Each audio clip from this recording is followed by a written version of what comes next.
Já, velkomin aftur á svona eins konar ráðstefnu. Þetta svona eins og fólk heldur ráðstefnur í COVID. Við kallum þetta samtal ríkisfjármál. Í morgun var Ásgeir Brynjar Torfason hjá okkur og var að tala ríkisfjármál, mikið út frá sjónarhóli fjármálaráðs, þar sem hann situr. En samtalið leiddist náttúrulega hingað og þangað ríkisfjármálin. Núna ætlum við að skipta aðeins gír og þá hingað kominn Ólafur Margeirsson, hagfræðingur. Hann ætlar að tala kannski peningastefnu og ríkisfjármál. Hann hefur verið helsti talsmaður þess sem hefur verið kallað, hvað það kallað? Modern eða MMT, nútíma peningamála kenning. En það fer miklu betur á því að Ólafur útskýrir þetta. Byrjum á að gefa honum orðið, síðan mun ég spyrja hann svona nokkra spurninga og þau sem eru með okkur hérna á fundinum og það geta allir komið inn á fundin. Þið getið farið inn á Facebook og séð númerið á þessum Zoom-fundi og ég mun gefa orðið laust og síðan munum við spjalla. Við reiknum með að þetta taki svona klukkutíma. En ég byrjaði að gefa þér orðið, Ólafur, gjörðu svo vel. Takk fyrir það, Gunnar. Ætla að sjá hvort ég get ekki sýnt ykkur það sem ég ætla að fara í gegnum. Grunnurinn kannski að þessu grein sem ég skrifaði í júní sem birtist í SCBS-blaðinu, sem hafði titilinn Ríkið hefur efni á þessu, en á að gera það. Þetta í rauninni svona mjög snöggsoðinn inngangur að MMT eða eins og Gunnar Smári kallaði það nútíma peningamálahagfræði. Þó að kannski nafnið sé svolítið villandi en það kannski annað mál. Ég mun nota þetta kannski sérstaklega í sambandi við ríkisfjármálin og við getum síðan spjallað að hvernig þetta snertir og öðrum öngum hagkerfisins í framhaldinu af því. En hvað MMT? Þetta í mjög stuttu máli lýsing á því hvernig peningakerfið virkar í raunveruleikanum. Það sérstaklega fjallað skattheimtu, það fjallað myndun peninga, ákvörðun vaxtastigs, bókun greiðslna, flæði peninga, flæði greiðslna, samband ólíkra hluta hagkerfisins og hvernig peningar flæða inn á milli þeirra og slíkt. Og innsæið í MMT eða sem í rauninni MMT gefur okkur að þetta gefur okkur tólin til þess að skilja hvernig við getum lækkað skatta, breytt ríkisútgjöldum, lækkað atvinnuleysi, haldið verðbólgu og vöxtum lágum á sama tíma og atvinnuleysi er lágt. Og þegar ég tala breytt ríkisútgjöld þá ég að tala ekki bara magnið af ríkisútgjöldum, heldur hvernig ríkisútgjöld við erum að tala Erum við að tala opinberar fjárfestingar, erum við að tala styrki, erum við að tala útgjöld sem kalla eftir innflutningi eða erum við að ráða atvinnulaust fólk og svo framvegis. Og það almennur misskilningur í gangi sérstaklega meðal svona það sem kallað tradisjonal hagfræðinga að MMT sé bara frýr passi og það að prenta peninga.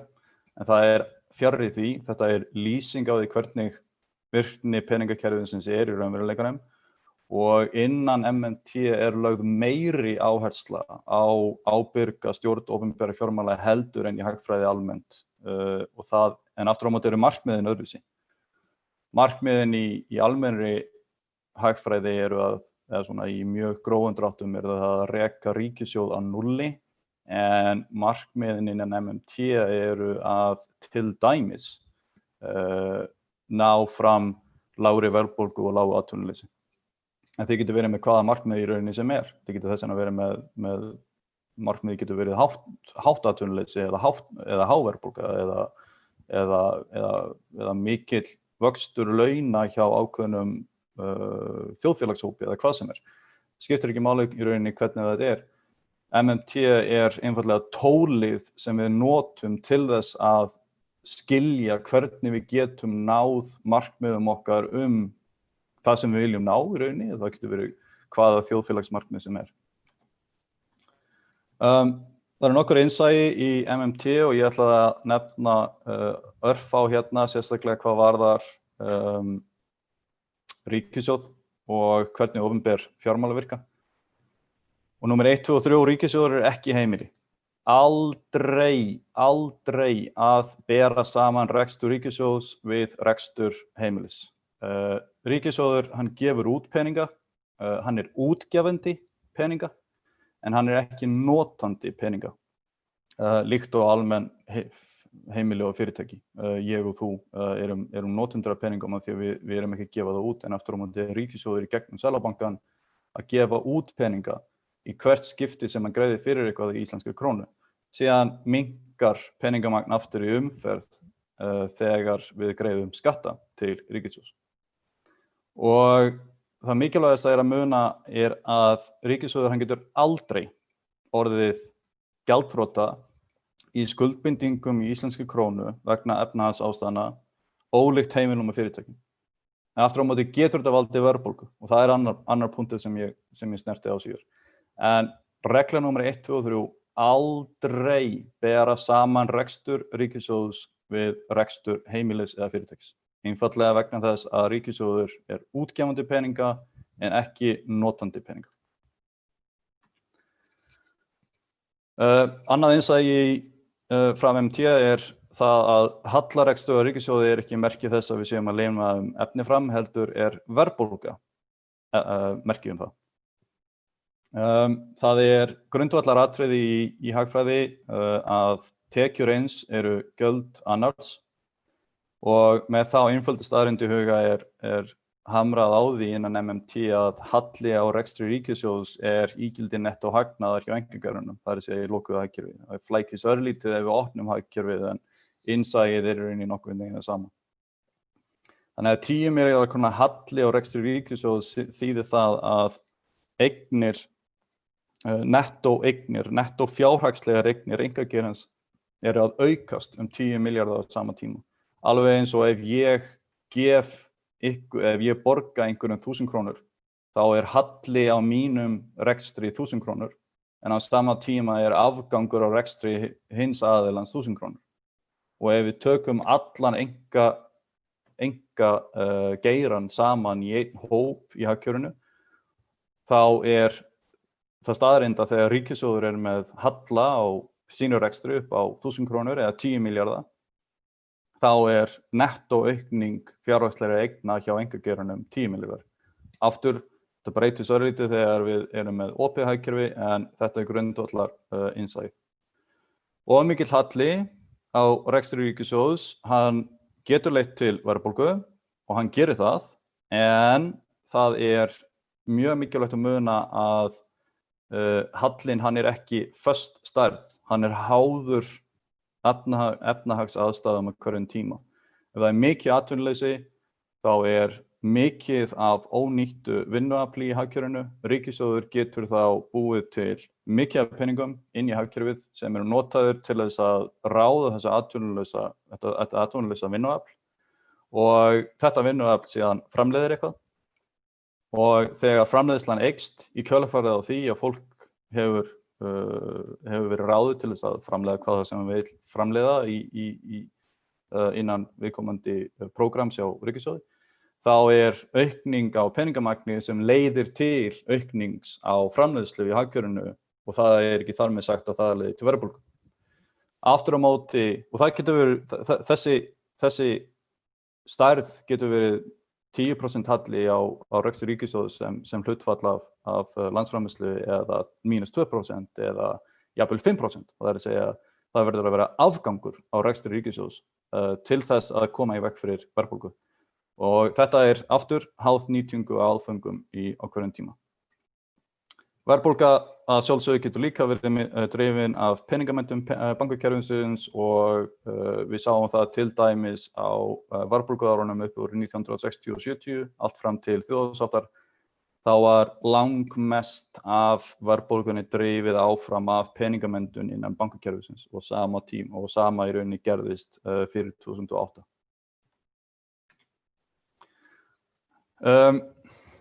Ég hamraði á því í greininni sem ég skrifaði í SCBS-blaðinu. Þið getið leitað að henni á netinu með því einfaldlega að skrifa inn leitarorðin ríkið hefur efni á því í Google og þá ættu þau geta fundið þetta mjög fljótlega. Það er hægt að bæta lífskjör á margan hátt, það er hægt að lækka skatta, það er hægt að bæta heilbrigðisþjónustuna, það er hægt að bæta menntakerfið, það er hægt að vera með atvinnuframboðstryggingu og svo framvegis. Og allt þetta er ákveðin spurningamerki í hvert skipti sem það er rætt út frá því hvort að ríkissjóður hafi efni á því eða ekki. En við vitum að ríkissjóður hann hefur alltaf efni á því að borga fyrir hvað það sem hann vill borga fyrir eða það sem fólk vill að hann borgi fyrir, svo lengi sem útgjöldin eru í íslenskri krónu. Þetta gildir ekki fyrir bandaríkjadollar, evru eða aðra gjaldmiðla heldur en íslenska krónu vegna þess að ríkissjóður gefur ekki út þessa gjaldmiðla ólíkt íslenskri krónu. Og það er alltaf taunlast á því þegar pólitíkusar eru spurðir að því hvort að eigi að fjármagna þetta eða hitt eða lækka skatta og svo framvegis, þá kemur alltaf svarið hjá þeim að við verðum að passa upp á það að ríkissjóður hafi efni á því. En þetta er ekki rétt. Við vitum alltaf svarið, hefur ríkissjóður efni á þessu? Það er alltaf já, svo lengi sem útgjöldin eru í krónum. Og ég vil hamra á því við alla hvar sem þeir eru á litrófinu, pólitískt séð, að fá pólitíkusa til þess að svara því hvort að við viljum að hið opinbera geri það sem er verið að ræða, hvort að það eigi að leggja nýja vegi, hvort það eigi að lækka skatta og svo framvegis. Þeir eiga ekki að svara þeirri spurningu með ríkissjóður hefur ekki efni á því. Þannig að við vitum svarið við því. Þeir eiga að svara spurningunni viljum við að hið opinbera geri þetta og hitt með vísunum það hvers konar pólitískt val það er og hvers konar efnahagslegar afleiðingar það hefur fyrir til dæmis framleiðni, verðbólgu, sjálfbærni og svo framvegis. Þannig að það er aðalpunkturinn í því sem þið ættu rauninni að taka frá héðan. Ríkissjóður hefur alltaf efni á því að borga fyrir hvað sem er í íslenskri krónu og ekki láta pólitíkusar komast upp með það að segja að ríkissjóður hafi ekki efni á því. Og núna ætla ég að hætta og gefa ykkur orðið og þeim ég spyrjum eins og þið viljið. Takk fyrir það. Bara varðandi svona þessa sýn á ríkisfjármálin, myndirðu meta sem svo að þessi stefna væri að taka yfir, að MMT hefði breytt aðgerðum Seðlabanka og ríkisstjórna víða heim, að það sé að verða svona shift í hvernig menn sjá fyrir sér ríkisfjármálin? Eru þið MMT-arar, er ykkar sannleikur að ná í gegn? Svona hægt og rólega kannski, það er alltaf upp úr, MMT hefur verið til staðar í marga áratugi, þannig að séð. Það þróaðist upp úr kannski 1940-50 eða svo. Kaleski var einn af upphafsmönnunum hennar, síðan kom alltaf Minsky, sjálfsögðu líka, og Godley í Bretlandi. Og svona hægt og rólega þá er byrjað að samþykkja að þetta sé rétt aðalega vegna þess að spádómarnir evrusvæðið sem voru lagðir fram af til dæmis Godley árið 1992, þeir urðu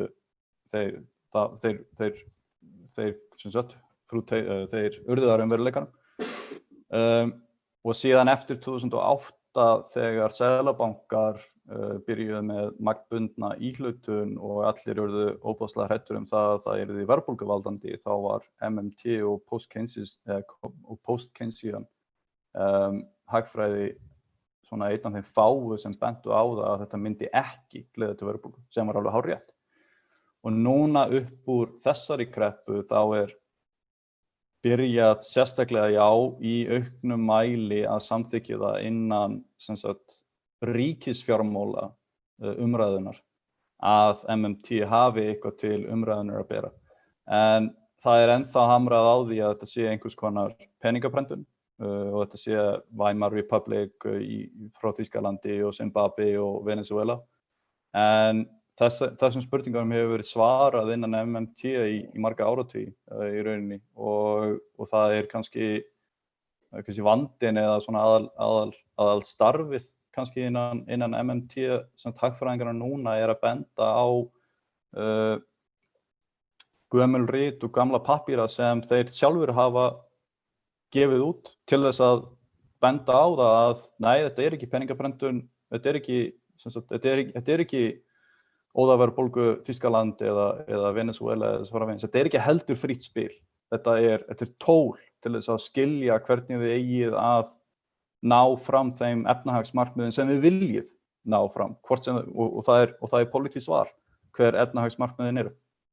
En ekki ákveðin hætt á því að fólk grípi það af þessu sem að hentar því í svona hildarleik dagsins sem peningaprentunin, að það verið sótt svona okkur rök í MMT að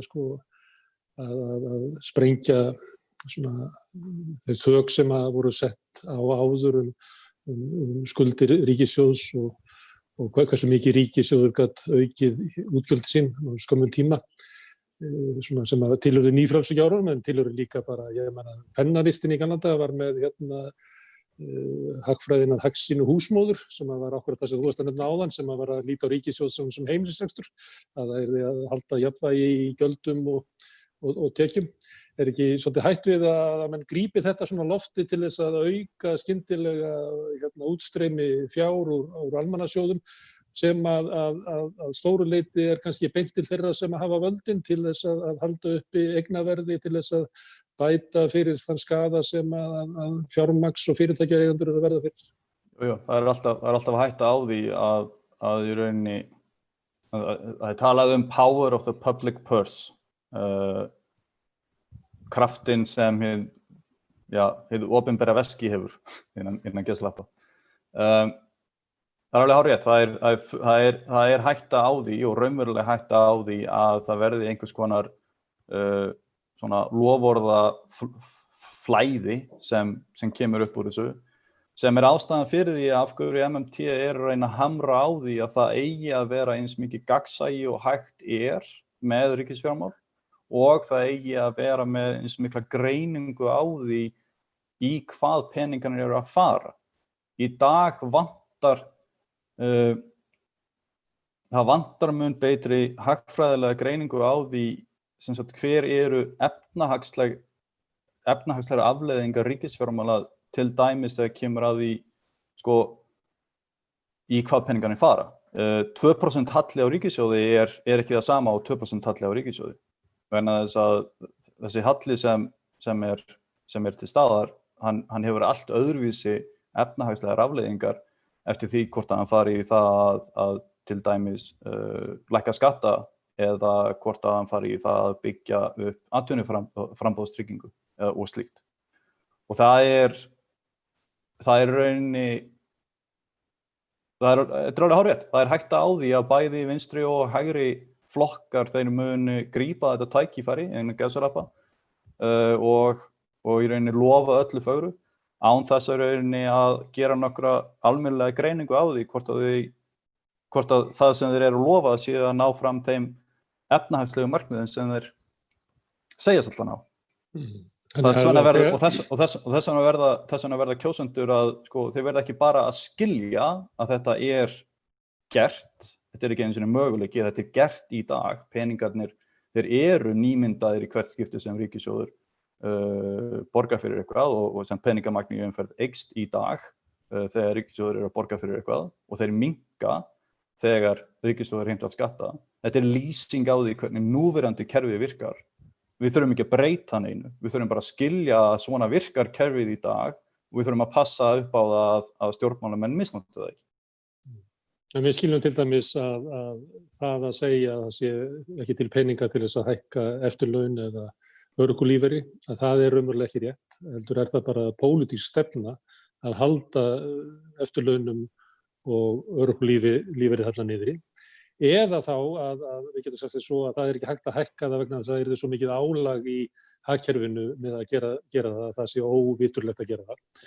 Hættan hins vegar kannski svo að fyrir árið síðan ef við höfum átt okkur á þessu þá hefðum við bara hækkað eftirlaun og kannski farið í gegnum nota það sem svar við kórónukreppunni að auka bara kaupmátt öryrkja og aldraðra sem að eyða mestu bara í sínu nærumhverfi og getur bara verið klók aðgerð gegn kreppu. En hættan kannski svo að þegar að það búið að vinna það pólitískt og pólitíkin búin að sætta sig á þetta, að þá kannski búið að eyða svo miklum peningum að það ekki lengur hagfræðilega mögulegt að hækka. Af því að peningarnir sem var kannski möguleiki á að auka eyðsluna á frá ríkissjóði, að þeir fóru bara í eitthvað annað. Geta ríkissjóðs til þess að borga fyrir eitthvað í dag ekki háð því hversu mikið hann borgaði fyrir eitthvað í gær. Þú varst akkurat núna að nota ríkissjóð sem heimili líkinguna. Vegna þess að þú sagðir í dag gætum við kannski verið með skort af peningum vegna þess að við eyddum öllum í gær. En þetta ekki rétt. Þú verður að horfa á það hvort það sé nýting á mögulegum aðföngum í hagkerfinu í dag og í gær. Og ef þú nýttir öll aðföngin, það að segja vinnuaflið, hrávörurnar, vegina og svo framvegis, sem þá ekki til staðar lengur í dag, þá ertu byrjaður að tækla vandamálið réttilega pláss innan gæsalappa fyrir þessa nýju eyðslu ríkissjóðs í dag. En það ekki háð því hvort að ríkissjóður eyddi milljörðum í gær, hvort að hann geti eytt milljörðum í dag. Það háð því hvort að það séu til aðföng til staðar í dag með við í gær. En ef hann hefur eytt svo miklu í gær að aðföngin standi ekki undir því, að það þrengir möguleika okkar til þess að auka útgjöldin. Nákvæmlega. Ef aðföngin standi ekki undir því, þá þrengir það möguleikana. Hárrétt. Og nota bene, í hvert skipti sem ríkissjóður að nota aðföng sem eru til staðar í hagkerfinu, vinnuafl og svo framvegis, þá hann að taka í burtu möguleikan á því að einkageirinn getur notað þessi aðföng. Og þess vegna þetta pólitíska val. Það pólitískt val það hversu mikið af mögulegum aðföngum í hagkerfinu eru keypt innan gæsalappa af ríkissjóði. Vegna þess að í hvert skipti sem hann tekur eitthvað í burtu eða notar eitthvað, vinnuafl einhvers í hagkerfinu, þá hann að taka í burtu möguleikan. Ekki það að, ég ekki að segja að einkageirinn muni nota þessi aðföng. Ég að segja að opinberi geirinn hann tekur í burtu möguleikan á því að einkageirinn geti notað því. Og þess vegna svo mikilvægt að skilja það hvernig í rauninni atvinnuframboðstryggingin sem dæmi. Ég skrifaði grein í vísbendingu sem kom í gær eða fyrradag sem á Tölvublaðið og Gylfi skrifaði grein það að það veri mistök að opna landið inn í gæsalappa. Og ég skrifaði grein atvinnuframboðstrygginguna. Og minn punktur í greinni var að við að sjá 15% eða svo samdrátt í störfum í hagkerfinu. Við verðum að sjá til þess að flæði greiðslna í hagkerfinu haldi áfram. Og atvinnuframboðstrygging virkar þannig að hún ræður fólk frá bottom up en ekki top down.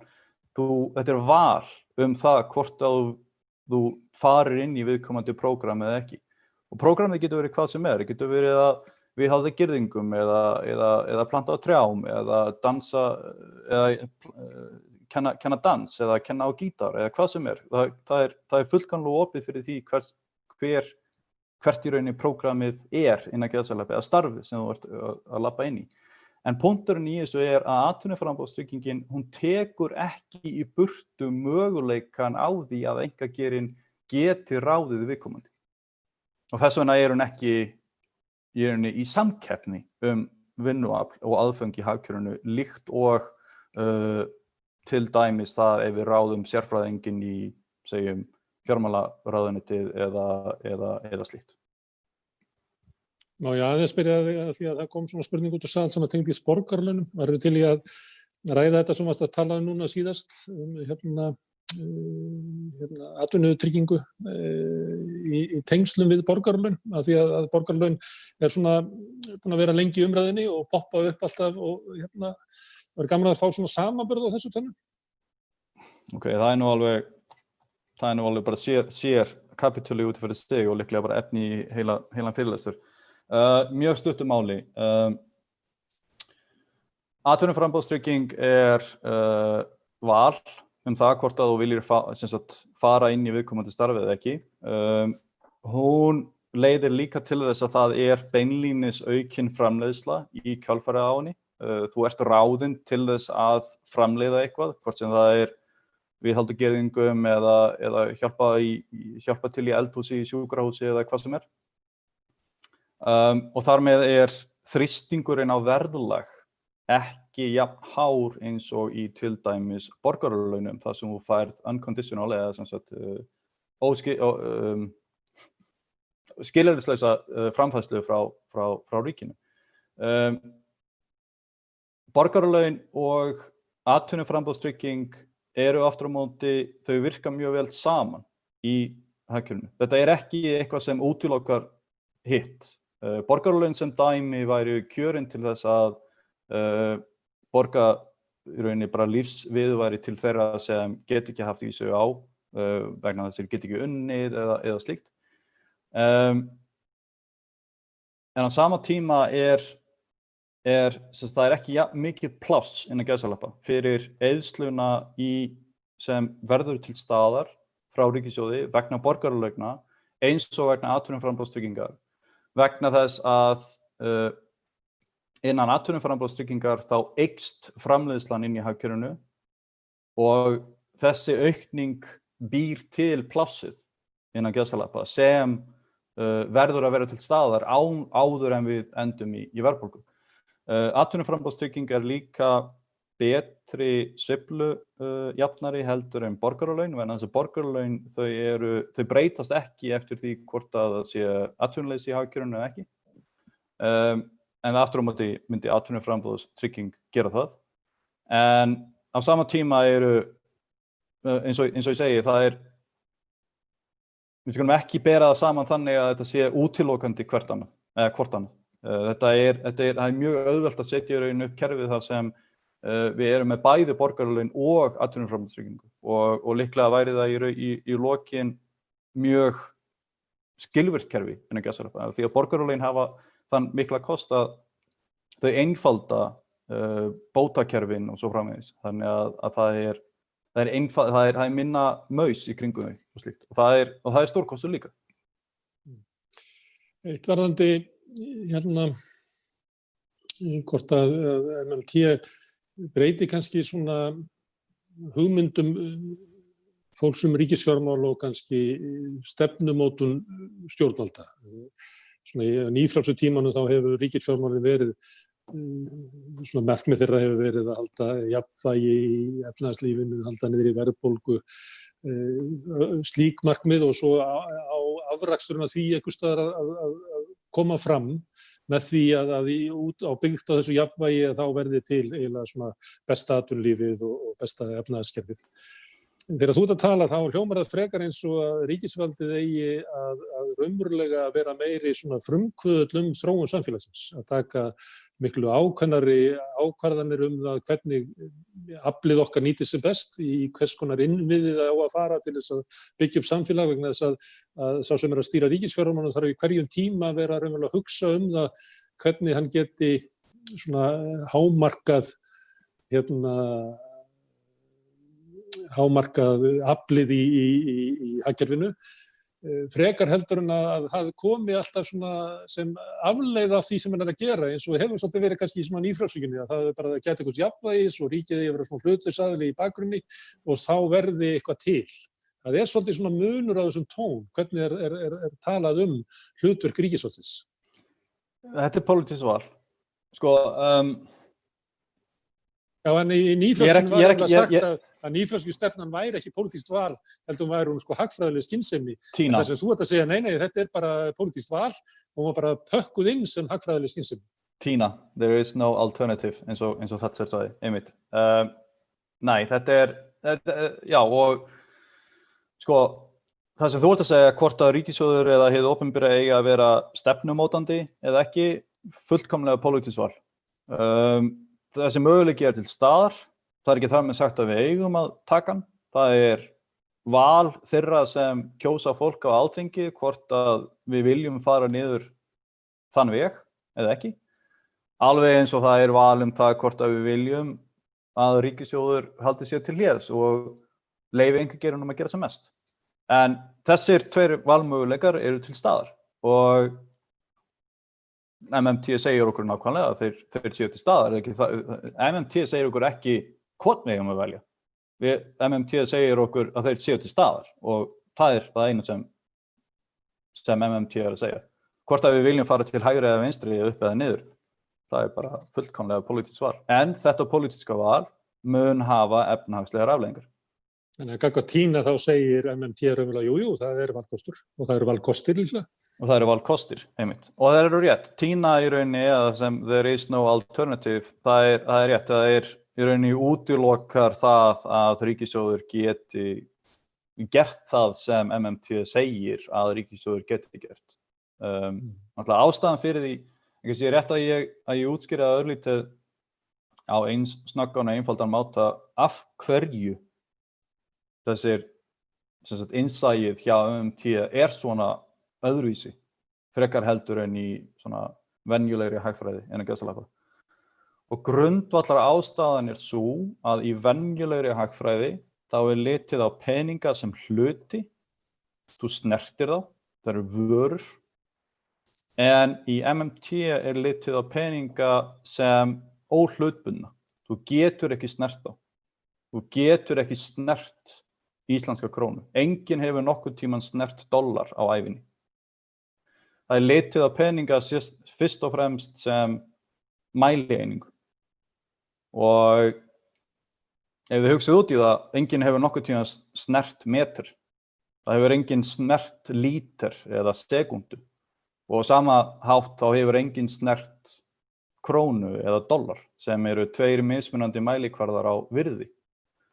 En síðan aftur á móti erum við að borga hluti, greiðslumiðillinn, það sem samþykkt sem fullnaða greiðsla ekki krónan sjálf, heldur það bankainnistæða. Og bankainnistæða eða peningaseðill eða hvað sem þú borgar með venjulega skuld einhvers og nánast alltaf. Og það aða innsæið í MMT, það að peningar eru álitnir sem óhlutbundnir og greiðslumiðillinn ekki króna, heldur mælieiningin á virði greiðslumiðilsins mæld í krónum. Alveg eins og sekúndur geta verið notaðar til þess að mæla tíma. Það sem getur 1 sekúnda núna eða þú borgar ekki eins og þú tókst dæmi af með skuldir ríkissjóðs í svona efnahagsástandi getur verið haft allt aðra merkingu heldur en sama hlutfall landsframleiðslu þegar hagkerfið við allt aðra stöðu. Má ég pröfa að snúa þessu við, þótt það tengist ekki alveg beint ríkisfjármálum. Hefur þetta sambærilega áhrif á til dæmis sjóðasöfnun eins og í lífeyrissjóðakerfinu? Hefur MMT einhvern veginn svona afhjúpandi sýn á það sem ólíkt því sem við erum alin upp með að það sé klókt að geyma peninga innan kerfisins og til þess að geta tekið það út aftur sem þegar þú ert að lýsa þessu virkar svolítið eins og við lítum á það sem fasta upp eða króna sem við leggjum í dag hljóta alltaf að vera sama fyrirbrigðið þegar við tökum hann út eftir 40 ár. Ef þú ert með eigin gjaldmiðil þá þarftu ekki að leggja í lífeyrissjóði til þess að sjá til þess að það séu peningar til staðar til þess að greiða út lífeyrinn þegar á að greiða hann út. Ef þú ert ekki með eigin gjaldmiðil, til dæmis Evrulöndin eða ef þú notar gjaldmiðil annars lands, þá þarftu að gera þetta. En við erum með eigin gjaldeyri, þannig að þú ert að segja að það sé óþarfi við erum með fyrir eigin okkur að gjaldeyri. hafa lífeyrissjóðakerfi. Greenspan, hann orðaði þetta best. Það er ekkert sem stoppar ríkissjóð frá því að prenta peninga og borga einhverjum þá, til dæmis í lífeyrisréttindi. Vandamálið er að sjá til þess að það sem á að vera keypt, það er að segja vörur og þjónusta, fyrir lífeyrisréttindin þegar lífeyrisréttindin eru greidd út, séu til staðar. Þú verður að sjá til þess að það sé framleiðsla sem lífeyrisréttindin geti keypt þegar lífeyrisréttindin eru keypt, þegar þau eru borguð út. Og hvort að þau séu borguð út úr sjóði sem hefur verið lagt í síðustu 50 ár eða hvort að þau séu borguð út með nýprentuðum peningum, alveg eins og önnur ríkisútgjöld eru í dag, það er ekki vandamálið. Má ég þá spyrja hvort það myndi hugsanlega hjálpa okkur eftir 50 ár að eiga efni á því að borga eftirlaunin út. Er sjóðasöfnunin, hjálpar hún okkur eftir 50 ár að eiga efni á því? Sjóðasöfnunin hjálpar okkur að eiga efni á því að það sé að sjá til þessi raun að það sé ekki verðbólga til staðar og við höfum gæði til þess að njóta í framtíðinni. Ef sjóðasöfnunin sér til þess að framleiðslu aukning eigi sér stað í hagkerfinu. Og sú framleiðslu aukning getur verið til dæmis vegna þess að lífeyrissjóðirnir nota þessa sjóði til þess að fjármagna nýbyggingu á húsnæði eða fjármagna skynsamlegar fjárfestingar í fyrirtækjum og svo framvegis og framvegis. En það er ekki... Gert með hvaða hætti sem er. Þú getur gert það með á marga mismunandi hætti. Þú þarft ekki að færa peninga í dag yfir í framtíðina til þess að finna peninga í framtíðinni til þess að greiða út lífeyrisréttindi. En það er ekki þar með sagt að þú eigir ekki að gera það, vegna þess að þú verður að sjá til þess, og þetta er það sem sjóðasöfnunin ætti að ná fram. Ef þú sér til þess að framleiðslan aukist yfir tímabilið, þá er það nægilega góð ástæða, skulum við segja, til þess að vera með sjóðasöfnun. En sjóðasöfnunin er ekki nauðsynlegt til þess að finna peningana. Ef sjóðasöfnunin leiðir til aukinnar framleiðslu, gott mál. Annars er hún gagnslaus. Mér virðist, ég er nú ekki að fylgjast svo vel með þeim, en virðist svona umræða meðal svona hagfræðinga sem ég rekst á. Það sé að koma svona áhersla á að öðruvísi hugmyndur í ríkisvaldi. Hugmyndur að ríkið beri svona frumkvöðlaskyldu, að beri að taka einhverja stefnu og mér finnst það vera áberandi hann kóreanski hvað heitir hann, Ha-Jung Chang, hann heiti, sem er mjög gaman að hlusta á. Ég hveti ykkur til þess að bara googla hann er eitt skemmtilegasti fyrirlesari sem hann lendir á. Hann er alveg upp í Kóreu þar sem að ríkisvaldið raunverulega leiddi breytingarnar í samfélaginu og hann er að benda á það, þannig á það við raunverulega öll Vesturlönd og svona, það var eiginlega ríkisvaldið með frumkvöðlahætti sínum sem að byggðu upp samfélagið, þessi tímabil sem að við höfum verið að lifa undanferða sem er haldið fram að ríkið halda öllu halda sér höndunum og að breyting í samfélaginu jákvæð verði til utan ríkisvaldsins. Þú vitnar í Thatcher, en ég vitnar bara í Reagan og segir ríkisvaldið er ekki lausnin, heldur ríkisvaldið er vandinn. Þessi breyting sem að ég veit ekkert hvort hún sé, ég þykist geta merkt, er þetta afleiðing af MMT, svona breytturu sjónarhóttni á ríkisfjármál og peningaprentun, eða vill svo bara til að þetta er að koma upp á svona svipum tíma? Já, þetta er eiginlega meira tilviljun innan gæsalappa, þetta sé að koma upp á sama tíma. Það er annar hagfræðingur, Mariana Mazzucato, ítölsk bandarísk, sem skrifaði frábæra bók sem er líka frábær fyrirlesari. Já, virkilega góður. Já, þóttum að skilja ekki til hagfræði, þá var þetta að hlusta á hann og hafa bara gaman að því. Hún er stórkostlegur fyrirlesari, virkilega skemmtileg. Hún benti á það að stóru svona tækniframfarirnar í fortíðinni, þær hafa í mjög mörgum tilvikum byrjað hjá ríkissjóði eða hjá hinu opinbera í einhvers konar opinberu fjárfestingarverkefni eða einhverju slíku, sem síðan einkageirinn tók og betrumbætti og setti saman af mismunandi hátt og svo framvegis. Klassíska dæmi og sópaði til sín arðinum af raunverulega hinu opinberu fjárfestingu. Mætti líka orðið þetta.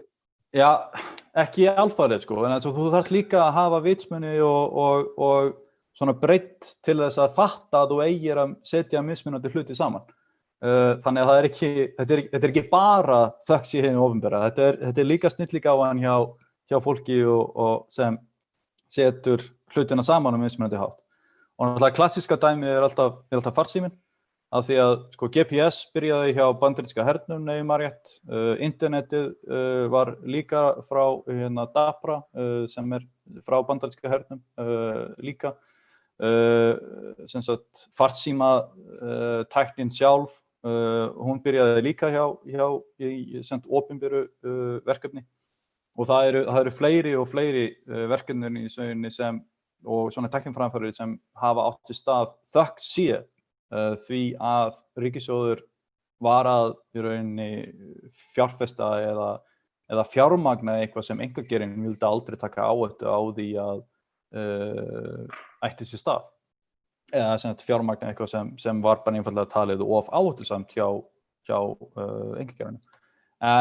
En svona einmitt vegna þess kannski innan gæsalappa að ríkissjóður hann hefur þetta mikla vald til þess að fjármagna stór verkefni sem kannski með mjög óvissa svona ávöxtun innan gæsalappa og kannski tækniframfarirnar er ekki fullkomlega fyrirséðar.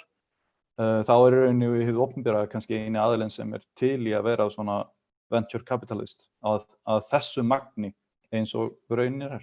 En það er rétt, en það er sem sagt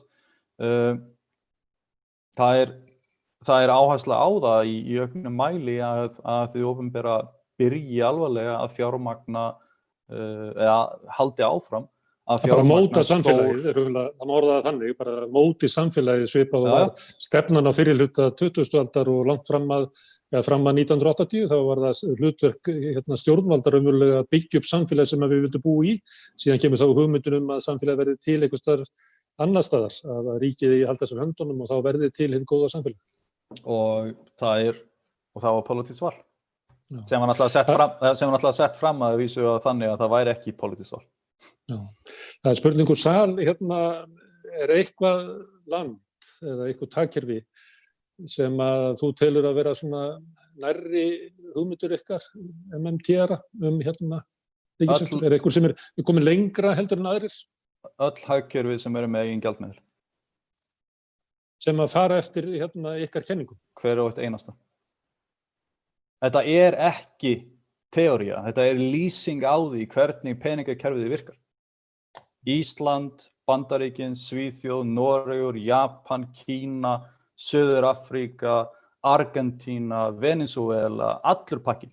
Þetta er allt saman dæmi, Ástralía, þetta er allt saman dæmi lönd sem eru með eigin gjaldmiðil, eigin peningastefnu og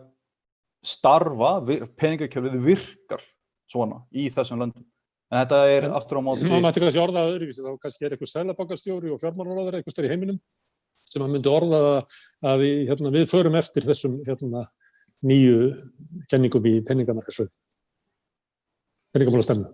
Ég held að sé enginn sem hafi sagt það beinlínis, en það eru bara sem dæmi, Bank of England er núna byrjað að fjármagna ríkissjóð beint og þeir hafa gert það í nokkrum tíma, meðal annars sem raunir viðbragð við kreppinu núna. Og þetta var eitthvað sem var gert í mörg ár, meira á Íslandi. Ríkissjóður var fjármagnaður beint af Seðlabanka Íslands fram til 1993, beint, án allra milliaðila, allavega að hluta. Núna gefni peningar af Seðlabankunum inn í ríkissjóð beint. Það var skuldabréf eða neitt svoleiðis. Það var yfirdráttur og reikningi ríkissjóðs hjá Seðlabanka Íslands. Síðan upp úr 1990 þegar Maastricht er samþykkt þá er þetta stoppað. En sem dæmi bara í Bretlandi núna kannski fyrir einhverjum 2 mánuðum eða 3 mánuðum eða svo þá var opnað upp á það af Seðlabanka Englands að hann ætlaði að bara fjármagna ríkissjóði í Englandi beint. Og þetta var eitthvað sem þeir gerðu meðal annars í stríðinu. Og aldrei hefur Bretland farið á hausinn. Þannig að því að hér er fólk sem er að móta ríkisfjármálastefnu. munur á því ef maður horfir á ríkisfjármálin út frá þínu sjónarhóttni heldur en það sem hefur verið viðgengist í íslenskum stjórnmálum svona síðustu áratugina.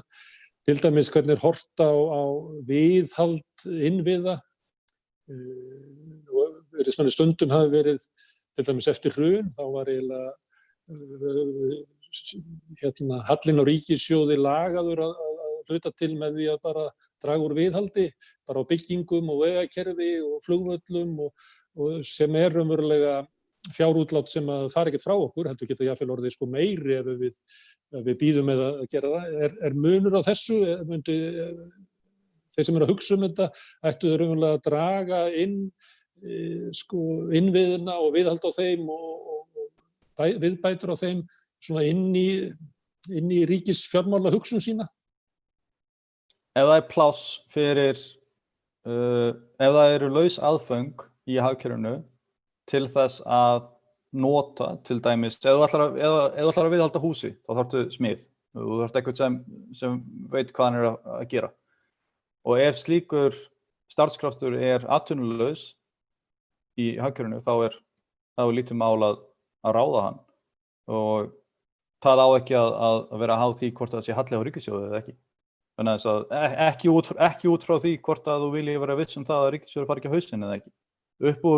Upp úr kreppinni þá var meðal annars talað og þetta var að vísu alltaf kannski alþjóðlegi gjaldeyrisjóðurinn að vísu var hann klappaði sér á bakið innan gæsalappa eftir að þeir yfirgáfu Íslandi og sögðu að þetta hefði gengið mjög vel.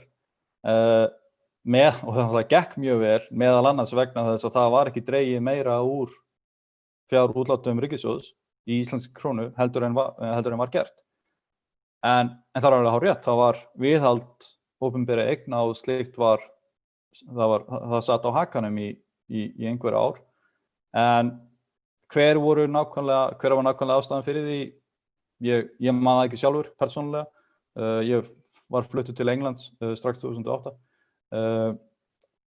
En ef ástæðan var ríkissjóður hefur ekki efni á því að viðhalda eignum sínum vegna þess að hann hefur ekki efni á því að borga út x mikið af krónum, þá ástæðan röng. En í ástandi eins og núna, nú óvenju margir á atvinnuleysisskrá. Þá verkefni kannski að hugsa sér svo, já við erum að borga þessu fólki laun, en nú þurfum við að koma því í einhverja vinnu sem að skilar einhverjum árangri fyrir hagkerfið, ekki bara að horfa á það sem að fólk sem hugmynd atvinnuleysistrygginga svona að fólk hafi peninga til þess að fæða sig og klæða og þeir leiði síðan til þess að örva eilítið hagkerfið, heldur ættum við líka að horfa á það að við ættum að nýta þetta vinnuafl sem við erum að borga fyrir til þess að búa til aukið afl í hagkerfinu. Já, það það sem atvinnuframboðstryggingin snýst um. Það beinlínis verið að bjóða upp á, þetta valfrjáls verkefni sem í rauninni þróuð af í rauninni á lokal leveli, bara innan viðkomandi sveitarfélags eða bæjarfélags. Ég setti það þannig upp í greininni í vísbendingu að Vinnumálastofnun myndi nota núverandi infrastruktúr, varðandi kerfið og slíkt til þess að halda utan þetta. Og þannig væri í rauninni þá væri í rauninni bara banki eða safn af lausum störfum innan atvinnuframboðstryggingar sem væru í boði fyrir hvern þann sem vildi taka þau. Og þessi störf myndu borga lágmarkslaun bara í samræmi við kjarasamninga og þau væru val það hvort og þá getur þetta sem sagt hver og einn getur þá valið það sem dæmi að vera á atvinnuleysisbótum í einhvern tíma sem lægri heldur en lágmarkslaun við 100% bótarétt.